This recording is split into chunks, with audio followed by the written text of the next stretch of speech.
Good morning, students. Myself, Joshu Vegaria.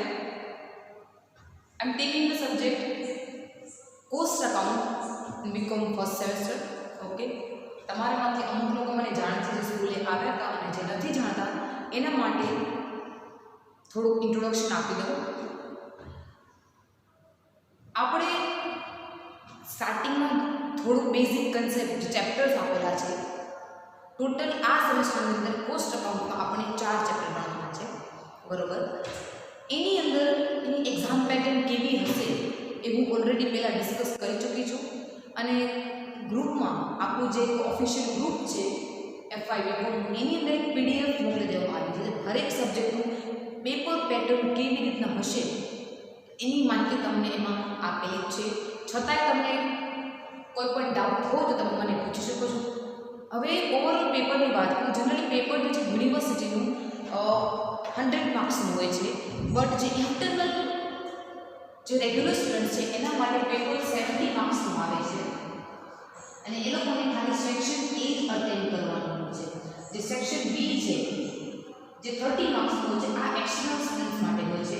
તો regular સ્ટુડન્ટ્સને 70 માર્ક્સનું paper attend કરવાનું હોય છે અને પેપરનો ટાઈમિંગ હોય છે 2.5 કલાક, that is 215 hours. इतना આટલો ટાઈમ લે છે રેગ્યુલર સ્ટુડન્ટને અલોટ કરવામાં આવે છે. હવે આપણે જોયું 70 માર્ક્સ, 30 માર્ક્સ શું હશે તો 30 માર્ક્સ કોલેજ ઉપર ડિપેન્ડ હોય છે કે જે ઇન્ટરનલ તમારી એક્ઝામ લેવું અને તમને એક્ઝામ 20 માર્ક્સની હોય છે અને 10 માર્ક્સના તમારા અસાઇનમેન્ટ અને એટેન્ડન્સના માર્ક હોય છે. એટલે 10 માર્ક્સ છે આપણે 10 માર્ક 30 માર્ક્સનું સ્પ્લિટ કરીએ 10 for attendance and assignments and 24 internal exam. તમારી જ્યારે યુનિવર્સિટીની એક્ઝામ હોય એનાથી પહેલાં કોલેજ લેવલ ઉપર પણ એક્ઝામ ઇન્ટરનલ એક્ઝામ ઓર્ગેનાઇઝ કરવામાં આવે છે જે 20 માર્ક્સની હોય છે, બરોબર. It means 30 marks A total તમારા હાથમાં છે કે તમે જે અસાઇનમેન્ટ મળે છે ટાઈમ પર સબમિટ કરો છો કે નહીં, તમે રેગ્યુલર આવો છો કે નહીં. કેમ કે અટેન્ડન્સ છે, અગર આપણે રેગ્યુલર આવીએ છીએ અને જે આપણે ઓનલાઈન સેશન ગોઠવ્યા છે એમાં તમે તમારી હાજરી આપો છો કે નહીં એ પણ તમારું માર્ક કરવામાં આવશે. તો અમે એવી આશા રાખીએ છીએ કે તમે 30 માર્ક્સનું ઇઝીલી ગેઇન કરી શકશો. બાકી વધે 70 માર્ક્સ, બરાબર છે. એમાંથી તમે કેવી રીતના યુનિવર્સિટી અસેસમેન્ટ હોય એટલે એમાં આપણે કાંઈ કહી શકીએ નહીં, બરાબર. અને 70 માર્ક્સનું જો પેપર હોય તો એમાં તમારે મેક્સિમમ 25 માર્ક્સ જે પાસિંગ માર્ક્સ હોય છે, બરોબર છે, યુનિવર્સિટી અસેસમેન્ટમાં. ઓકે, આ થઈ આપણે પેપરની વાત કેટલા માર્ક્સનું હોય. હવે સિલેબસનો વેટેજ કેટલો હોય. સિલેબસમાં પેપરમાં 4 ક્વેશ્ચન આપેલા હોય છે, જેમાં ફર્સ્ટ ક્વેશ્ચન કે જે તમારો MCQ બેઝડ હશે કાં પછી ઓબ્જેક્ટિવ ક્વેશ્ચન હશે, મતલબ શોર્ટ ક્વેશ્ચન હશે કે જે 2 કે એટલા માર્ક્સનું હોય. બીજો પ્રશ્ન હશે એ 15 માર્ક્સનો હશે. એક આખો તમને એક સમ આપી દેવામાં આવશે કાં પછી એની ઓપ્શનમાં તમને એક ઓપ્શન આપશે એ 2 સમ આપેલા હશે, બરોબર. 7-7 માર્ક્સના હોય, એક 8 માર્ક્સનો હોય, એક 7 માર્ક્સનો, મતલબ 15 માર્ક્સને લોકો ઓપ્શનમાં સ્પ્લિટ કરી લે છે, બરોબર ને, એને અલગ અલગ કરી લે છે. એ રીતના પણ ઓપ્શન હશે. બીજું ચેપ્ટર એમાં પણ એવી રીતના હશે, એક ક્વેશ્ચન 15 માર્ક્સનો હશે અને એક ક્વેશ્ચન 2 માર્ક્સનો હશે. અને થર્ડ અને જે ફોર્થ ચેપ્ટર છે એમાં જે લોંગ ક્વેશ્ચન હશે 16 માર્ક્સનો હશે, બરોબર. જે આખો સમ આપેલો હશે, અલગ અલગ મેથડ્સ અને અલગ અલગ રીત આપેલી હશે. કાં પછી બીજું જે લેક્ચર હશે બીજું જે ઓપ્શનમાં જે ક્વેશ્ચન હશે એને સ્પ્લિટ કરી દેવામાં આવશે. જે પેપરની પૂરી જે પેટર્ન છે એ આખી PDFમાં આપેલી છે બધા સબ્જેક્ટ્સની, જે તમે આઈ હોપ રીડ કરી હશે, બરોબર. હવે આપણે સ્ટાર્ટ કરીશું ફર્સ્ટ ચેપ્ટર. હવે અને આ સબ્જેક્ટનો કોડ છે CC105, બરોબર. કોસ્ટ અકાઉન્ટ સબ્જેક્ટનો કોડ છે CC105. હવે આપણે જો પહેલું ચેપ્ટર છે આપણું કન્સાઇનમેન્ટ અકાઉન્ટ, જેને આપણે આડત માલના હિસાબો કહીએ છીએ, બરોબર. એના વિશે આજે આપણે માહિતી લઈશું. જે હું યસ્ટરડે ક્લાસ જે આપણે કોલેજમાં અટેન્ડ કર્યો હતો એમાં થોડી બેઝિક ઇન્ફોર્મેશન લીધી હતી એ હું અત્યારે ફરીથી રિપીટ કરી દઉં છું, જે સ્ટુડન્ટ્સ કાલે પ્રેઝન્ટ નહોતા ક્લાસમાં, બરોબર.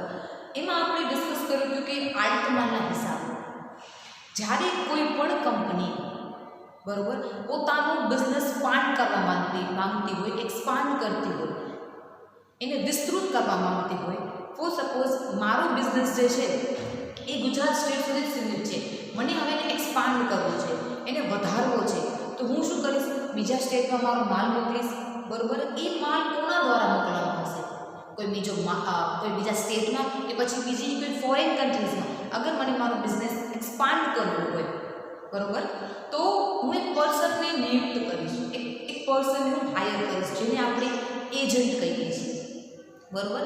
હવે ગુજરાત સ્ટેટ સુધી મારો બિઝનેસ લિમિટેડ છે, હવે હું મને બીજા સ્ટેટમાં મને એક્સપાન્ડ કરવો છે, તો એક એજન્ટને હું મારો સામાન મોકલીશ, ગુડ્સ એને ટ્રાન્સફર કરીશ. એ જે ગુડ્સ ટ્રાન્સફર કરીશ એને કન્સાઇનમેન્ટ કહેવામાં આવે છે અકાઉન્ટની લેંગ્વેજમાં. એને આપણે આડત માલ કહેવામાં આવે છે, બરાબર? જે માલ વેચવા માટે હું બીજે કોઈ દેશમાં કે બીજા કોઈ રાજ્યમાં મોકલવામાં આવતો હોય એને આપણે આડત માલ કહીએ છીએ, બરાબર? હવે એની મિનિંગની વાત કરીએ તો it is just transfer of goods from owner to the agent. ખાલી જે માલ છે એને આપણે ટ્રાન્સફર કરીએ છીએ, બરાબર? તે ઓનરથી એજન્ટ સુધી, એનો માલિકથી કરીને જે વચ્ચે એજન્ટ હોય છે, એજન્ટને આપણે દલાલ કહીએ છીએ. કોઈ બ્રોકર હોય એને આપણે એજન્ટ કહેતા હોઈએ છીએ. મતલબ જે ગુડ્સ જે છે, આપણો ગુડ્સ જે માલ સામાન છે, આપણે એને મોકલીએ છીએ, બરાબર? જે કે આ બિઝનેસની અંદર બે પાર્ટીઝ હોય છે, એ અને બી. એ જે છે એ ઓનર છે, બી જે છે એ એજન્ટ છે. ઓનર પોતાના ગુડ્સ શું કરે છે? ટ્રાન્સફર કરે છે, માલ મોકલે છે. કોને મોકલે છે? એજન્ટને, કે જે બીજા સ્ટેટમાં છે, કે હું તને મારો ગુડ્સ મોકલું છું, તને વેચવાનું છે, બરોબર? આને આપણે કન્સાઇનમેન્ટ કહીએ છીએ, એને આપણે આડત માલ કહીએ છીએ. હવે આની અંદર અમુક ટર્મ્સ આપેલી છે, જેમ કે કન્સાઇનર કોણ હોય? કન્સાઇની, બરોબર? હવે આપણે વાત કરીએ કન્સાઇનર.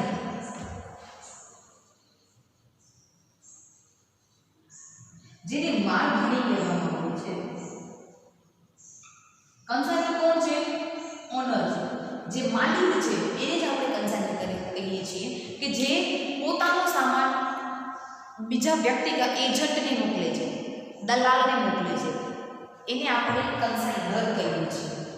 અગર મારો બિઝનેસ છે તો હું કન્સાઇનર કહેવાય છું. આઈ એમ અ કન્સાઇનર. હું goods transfer two the agent. હવે આપણે ગુડ્સ ટ્રાન્સફર કરીએ છીએ, કોને ગુડ્સ આપીએ છીએ? આપણે કન્સાઇનીને, જેને આપણે આડતીઓ કહીએ છીએ. આડતીઓ મતલબ જેની આપણે ગુડ્સ જે છે, વેચેલા માલ જે આપણે એને વેચીએ છીએ, બરોબર? જે વ્યક્તિને માલ વેચવા માટે મોકલવામાં આવે છે એને આપણે આડતીઓ કહીએ છીએ. કન્સાઇનર કોણ છે? જે પોતાનો માલ બીજા વ્યક્તિને વેચવા માટે આપે છે, બરોબર? कन्साइनर कोने कहते हैं? जो व्यक्ति वेचाण माटे माल मोकले छे। सेल्स करने के लिए हम जो भी गुड्स सेंड कर रहे हैं उसे कंसाइनर कहते हैं। कंसाइनर मतलब जो ओनर है वही कंसाइनर होगा। ओके, जो अपना गुड्स जो है वो भेज रहा है बेचने के लिए, किसे भेजेगा? ऑफकोर्स एजेंट को। उसी एजेंट को हम कंसाइनी कहते हैं, जेने आपणे आड़तियो कहीए छीए। ए जेने वेचवा माटे जे माल मोकलवामां आवे छे व्यक्तिने एने आपणे आड़तियो कहीए छीए। પછી હજી એક વર્ડ આવે છે જેને આપણે કમિશન કહીએ। હવે આપણે આ જે સામાન છે જે માલ ધણી છે એ સામાન મોકલે છે કોને? આડતિયાને। હવે આડતિયા સામાન આપણો વેચશે तो रिटर्न में आड़तिया ने कांई तो जोईशे ने, कंसाइनी कुछ तो डिमांड करेगा ना। लाइक टीचर टीचिंग कराते हैं तो रिटर्न को सैलरी लेते हैं, तो उसी तरह जो ये कंसाइनी है जिसे हम एजेंट कहते हैं उन्हें कमीशन मिलेगा। ठीक है, जिन्हें आपने आड़त कहीए छीए। कमीशन એટલે આડત, बराबर? इन्हें आड़त મળે છે कि जो भी गुड्स है वो कंसाइनर सेंड कर रहा है कंसाइनी को, तो इन रिटर्न कंसाइनी अगर वो माल पूरा बेच देता है कंज्यूमर को, ठीक है, तो इन रिटर्न उन्हें कुछ से भी कुछ मिलना चाहिए, जिसे हम कमीशन कहते हैं, जिन्हें આપણે આડત કહીએ છીએ। એ બધી ટર્મ્સ જે તમારે જે ટેક્સ્ટ બુક છે એની અંદર આપેલી છે તે તમને એક વખત જોઈ લેવાની છે। જ્યારે પણ તમે આ વિડીયો જોવો ત્યારે ટેક્સ્ટ બુક તમારા હાથમાં હોવી જોઈએ। કેમ? કારણ કે કોલેજની અંદર તમને બધું જે તમને સ્કૂલમાં કરવામાં આવતું હતું એ કોલેજ લેવલ પર નહીં થાય. કોલેજ લેવલ પર તમને અમુક વસ્તુ જાતે કરવી પડશે. અમે ખાલી અગર અમે કોઈ સમ કરાવીએ છીએ એક મેથડ અમે એક જ કરવાનું, બાકીના તમને હોમવર્કમાં આપી દેવામાં આવશે. બાકીનું તમારું પર ડિપેન્ડ છે તમે કરો છો કે નહીં. બાકી અમે અમારું કામ કરતા જશું, તમને તમારું કામ કરતા રહેવાનું છે. હવે અહીંયા આપણે ટર્મ્સ કમ્પ્લીટ કરીએ છીએ, બરોબર.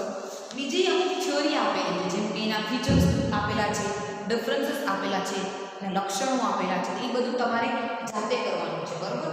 હવે આપણે જ્યારે પણ માલ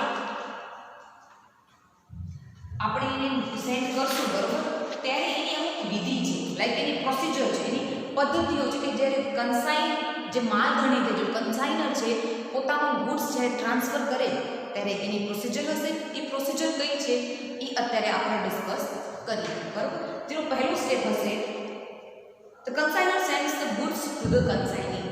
જે માલધણી છે એ પોતાનો સામાન કોને મોકલશે? જે આડતીઓ છે એને પોતાનો સામાન મોકલશે. મતલબ જો કન્સાઇનર છે એ પોતાનું જે ગુડ્સ છે એ કોને મોકલશે? કન્સાઇનરને, બરોબર, એનો માલ વેચવા માટે. પહેલો સ્ટેપ એ થયો. બીજો સ્ટેપ શું હશે? The consignor pay sorting expenses. હવે જે કન્સાઇનર હતો એ ગુડ્સ વેચવા માટે બધા ગુડ્સ કોને વેચે છે, કોને મોકલે છે? કન્સાઇનર, આડતીઓ, બરોબર.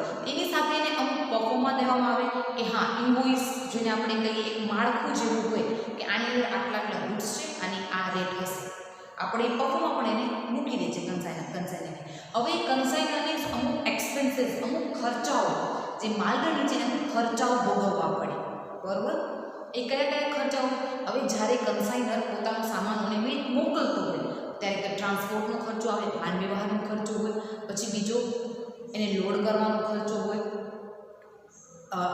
અમુક જકાત જેને આપણે ફ્રેટ એક્સપેન્સ કહીએ છીએ એ પણ હોય, વીમાનો ખર્ચો. એ બધા ખર્ચા કોણ ભોગવશે? એ બધો ખર્ચો કોણ ક્લિયર કરશે?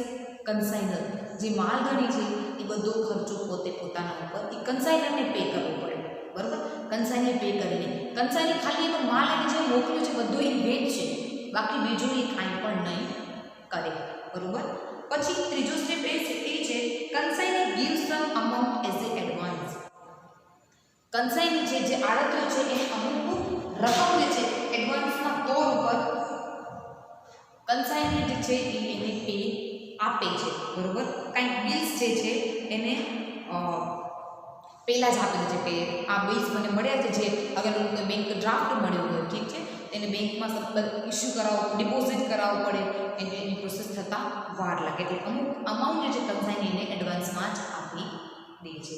પછી પ્રોસેસ છે, હવે કન્સાઇનર સુધી માલ પહોંચી ગયો છે. હવે કન્સાઇનરનું કામ શું છે? Consignor now gets the goods release from the carrier which he pay certain expenses. હવે જ્યાં એનો ગુડ્સ પહોંચી ગયો છે, જે કન્સાઇનરે મોકલ્યો છે કન્સાઇનીને, હવે એ સામાન એને રિલીઝ કરવાનો છે, એને અનલોડ કરાવવાનો છે. હવે અનલોડ કરાવશો ત્યારે પણ અમુક ખર્ચાઓ તો એને લાગશે, જેમ કે ફ્રેટ છે, કસ્ટમ ડ્યુટી છે, જકાત છે. આ બધા જે ખર્ચાઓ છે એ બધા ખર્ચાઓ કોને લાગશે? કન્સાઇનરને. ભલે એનું પેમેન્ટ કન્સાઇનર જ કરશે, પણ જ્યારે પણ અનલોડ કરે છે સામાન, બરાબર, ત્યારે કન્સાઇનર જે આડત્યું છે એના અમુક ખર્ચાઓ એને ભોગવવા પડે છે. એના પછી now consignor sell goods according to the instruction of the consignor. હવે કન્સાઇનર શું કરશે કે જે પણ એને ઇન્સ્ટ્રક્શન મળેલી છે કન્સાઇનર તરફ, કન્સાઇનર એ પ્રમાણે માલ એના ગુડ્સ જે છે એને વેચશે. આ સ્ટેટમેન્ટ જે છે અને એના ઉપરથી કન્સાઇનર એક સ્ટેટમેન્ટ બનાવે છે કઈ વસ્તુ સેલ થઈ, બરાબર. એ સ્ટેટમેન્ટને અકાઉન્ટ સેલ્સ કહેવામાં આવે છે, બરાબર. એ સ્ટેટમેન્ટ કોણ બનાવશે?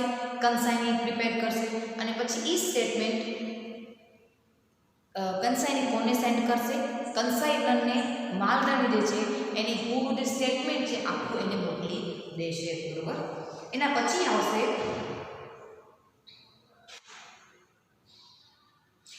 the item mentioned in the account sales are generally the amount of sales expense paid by કન્સાઇનર. જે પણ એક્સપેન્સીસ કન્સાઇનર પે કર્યા છે અને કન્સાઇનર સ્ટેટમેન્ટ મોકલી દીધું, દેટ મીન્સ અકાઉન્ટ સેલ્સ કરી દીધી છે, તો હવે કન્સાઇનરને જે છે એનું કમિશન મળી જશે. કમિશન કોણ આપશે ને? જે માલધણી છે, જે કન્સાઇનર છે એ એને કમિશન આપશે, બરાબર. હવે કન્સાઇનરને જે કન્સાઇની એને સ્ટેટમેન્ટ મોકલ્યું, બરોબર, એના પછી કન્સાઇનીને એનું કમિશન પણ મળી ગયું. હવે કન્સાઇનર શું કરશે? એ બિલ્સની એન્ટ્રી કરશે. સ્ટેટમેન્ટની જે બુક્સ એને બનાવેલી છે, આ નોંધ એની જે બનાવેલી છે એમાં એ એન્ટ્રી કરશે કે આટલી આટલી વસ્તુઓનું સેલ્સ થયું છે, અને at the end he got the how much amount he got the as a profit and how much he occurred the loss. કેટલું એને પ્રોફિટ થયું અને કેટલું લોસ થયો એ એન્ડમાં એ નિશ્ચિત કરશે. તો આ એક પદ્ધતિ હતી કે જ્યારે પણ કન્સાઇનમેન્ટનો બિઝનેસ કરતા હોય તો આવી રીતના સ્ટેપ બાય સ્ટેપ જે છે એની પ્રોસેસ થ્રુ કન્સાઇનમેન્ટનો બિઝનેસ કરી શકે છે, બરાબર. આ એક પ્રોસેસ આપેલી હતી. હવે આપણો નેક્સ્ટ ટોપિક છે 6th, which is books of consignor. કે અગર બે બુક્સના હિસાબો હોય છે, કે માલધારીના હિસાબો અને આડતિયાના હિસાબો, કેમ કે આ બિઝનેસની અંદર mainly 2 parties are involve. Mainly બે પાર્ટી અંદર સામેલ છે, કન્સાઇનર માલધારી, કન્સાઇની દેટ ઇઝ આડતિયું. બે હોય છે. તો બંનેની બુક્સમાં બંને પોતાના अलग अलग खाता बनावे છે, बरोबर છે. दोनों ही अपने अलग अलग अकाउंट्स जो है वो प्रिपेयर करते हैं. ओके, जिसके अंदर सबसे पहले स्टडी करते हैं बुक्स ऑफ कंसाइनर, मालधारीની હિસાબો.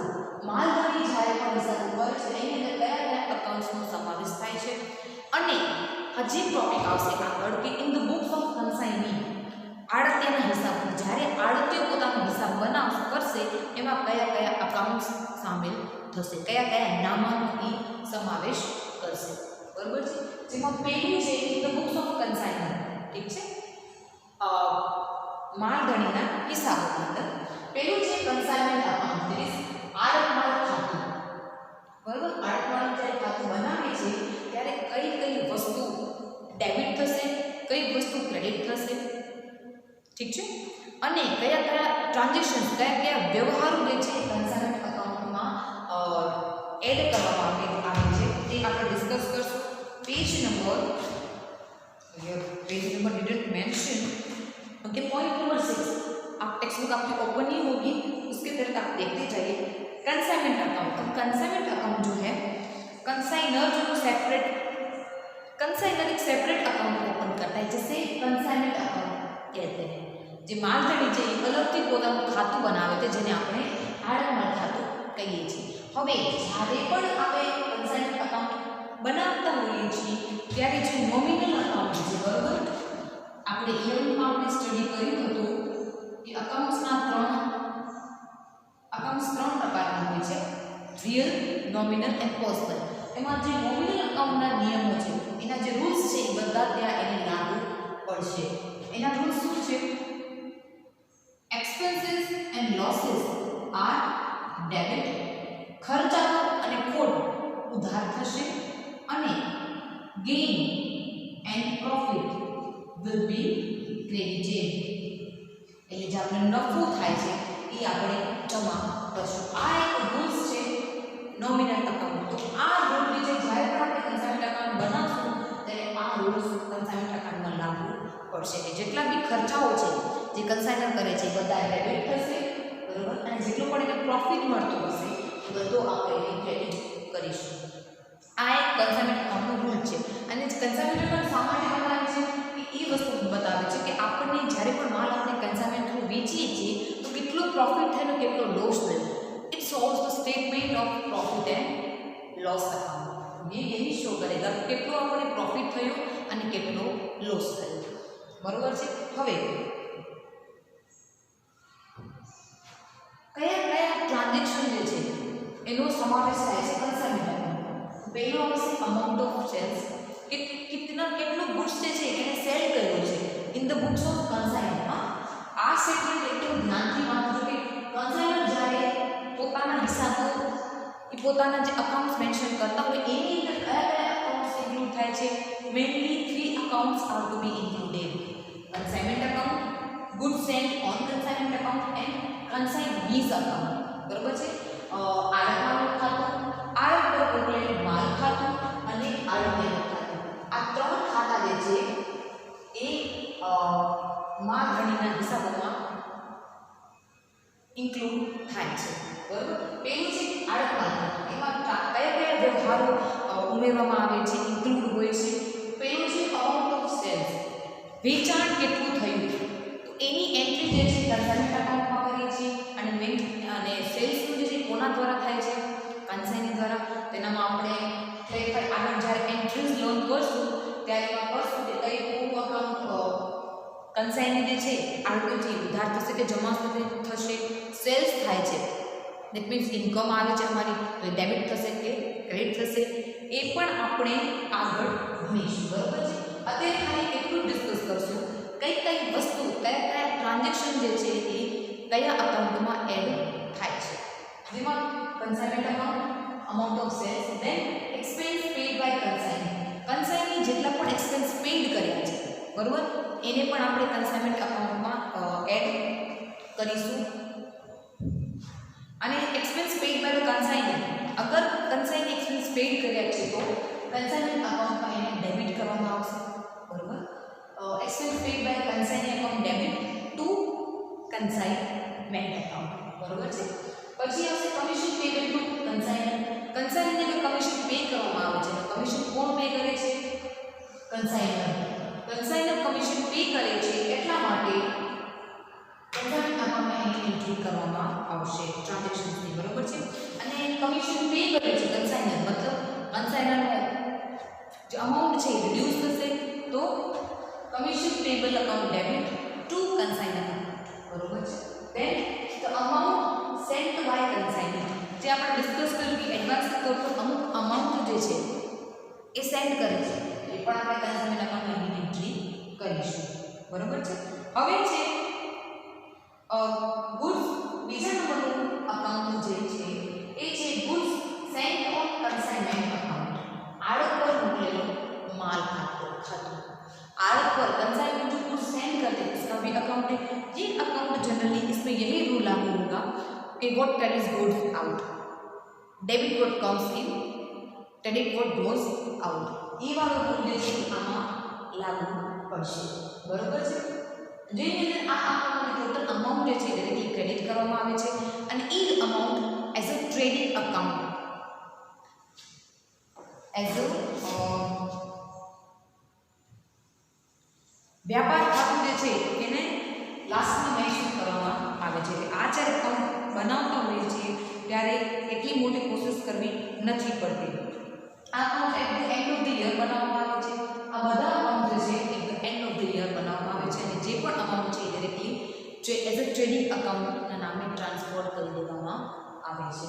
બીજા નંબરનું ખાતું છે goods sent on consignment account. હવે જો થર્ડ સેકન્ડ પાર્ટ છે કન્સાઇનીઝ અકાઉન્ટ આડતિયાનું ખાતું, એમાં કયા કયા વ્યવહારોનો સમાવેશ થાય છે, કયા કયા ટ્રાન્ઝેક્શન જે છે ઇન્ક્લુડ થાય છે।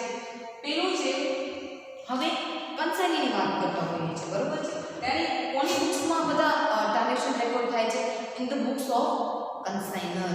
માલ ગણીની જે હિસાબ બનાવતા હોય ત્યારે કન્સાઇનિંગ અકાઉન્ટ અંદર કયા કયા ટ્રાન્ઝેક્શન रेकॉर्ड करना पड़ेगा।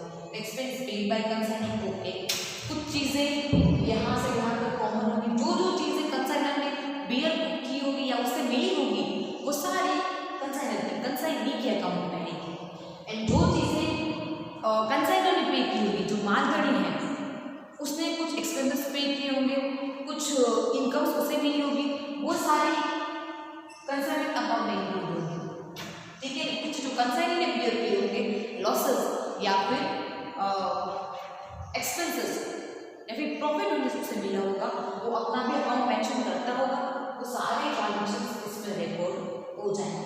इसमें जो एक्सपेंस पे किए हो देन सेल्स जो किए थे कंसाइनर ने, जो भी गुड्स कंसाइनर ने ट्रांसफर किया था कंसाइनर को, वो सारा गुड्स उसकी एंट्री इसमें मेंशन होगी। Then commission payable to consignor, consignor ने कमीशन મળ્યું છે, આડત મળી છે તો એની પણ એન્ટ્રી કંસાઇનર અકાઉન્ટમાં મેન્શન કરવામાં આવશે બરોબર છે। પછી bank bills receivable or bank draft received from consignor, consignor જે બિલ્સ મળ્યા છે બરોબર, જે પેમેન્ટ કંસાઇનર માલ વેચ્યો હતો આડતિયા જે પણ માલ વેચ્યો છે એને રિટર્નમાં એને શું મળ્યું, અમુક બિલ્સ મળ્યા છે, અમુક ઓવરડ્રાફ્ટ રૂપમાં મળ્યા છે, એ બધા કંસાઇનર પાસેથી રિસીવ કરવામાં આવશે બરોબર છે। પછી છે the amount of bad debts and no date creditor commission is payable. જે બેડ ડેબ્ટની અમાઉન્ટ હોય છે કે જ્યારે આને ડેટ ક્રેડિટર કમિશનને આસામી પડત કહેવામાં આવે છે કે જ્યારે આસામી પડત ન દેવામાં આવે ત્યારે એક व्यक्ति अपने हम उसको बेड डेब्ट्स बोलते हैं कि उसने जो अपने डेब्ट्स जो है वो पे नहीं किए हैं तो उसकी भी एंट्री कंसर्निंग अकाउंट में की जाएगी. ठीक है, तो इसका हमने ब्रीफली इंट्रोडक्शन लिया. अब इसके बाद है कुछ एंट्रीज दी हुई है. सेम इसी ट्रांजेक्शन से रिलेटेड कुछ एंट्रीज हैं. वो entries we will discuss Monday, discuss on Monday. ये આપણે મંડેના ડિસ્કસ કરીશું કે કારણ કે એન્ટ્રીસ છે ઇઝીલી કરી શકીએ. હવે તો એટલી આપણને ખબર પડી ગઈ છે કે કઈ વસ્તુ ડેબિટ થાય ને કઈ વસ્તુ ક્રેડિટ થાય, તો એ આપણે ડિસ્કસ કરશું. અને એ એન્ટ્રીસ ક્યાં રેકોર્ડ થશે? In the books of consignor. માલધારીના જે હિસાબો છે એની અંદર એ એન્ટ્રીસ રેકોર્ડ થશે જ્યારે આપણે આ 3 અકાઉન્ટ્સ પ્રિપેર કરતા હોઈએ ત્યારે. એના પછીનો પોઈન્ટ એ આવશે કે આડતિયાના હિસાબો, that means in the books of consignee, કે જ્યારે કન્સાઇની પોતાના હિસાબો બનાવતો હોય છે, અકાઉન્ટ્સ મેન્ટેન કરતો હોય છે, ત્યારે કયા કયા અકાઉન્ટ્સનો સમાવેશ થાય છે. ત્યારે મોસ્ટલી એક જ અકાઉન્ટ હોય છે જે કન્સાઇની પોતાનું જ અકાઉન્ટ બનાવે છે. એના રિલેટેડ પણ કંઈ ઇન્ટરેસ્ટ છે તો બંને એન્ટ્રીનો પોર્શન જે આપણે મંડેના કોલેજમાં ડિસ્કસ કરીશું. આ લેક્ચર્સના રિલેટેડ કાંઈ પણ ડાઉટ હોય તો તમે મંડેના મને કહી શકો છો, બરાબર? એ આપણે સોલ્વ કરીશું. સો તૈયારી રાખજો કે આપણે મંડેના જે બધી જે એન્ટ્રીઝ છે એ આપણે ડિસ્કસ કરશું. અને અગર ટાઈમ બચશે તો આપણે સમ પણ સ્ટાર્ટ કરી દઈશું, કારણ કે એન્ટ્રીઝ જે છે એ આપણે ઇઝીલી થઈ શકે છે, બરાબર છે? એમાં કંઈ મહેનત જેવું કામ નથી, બરાબર? ઓકે.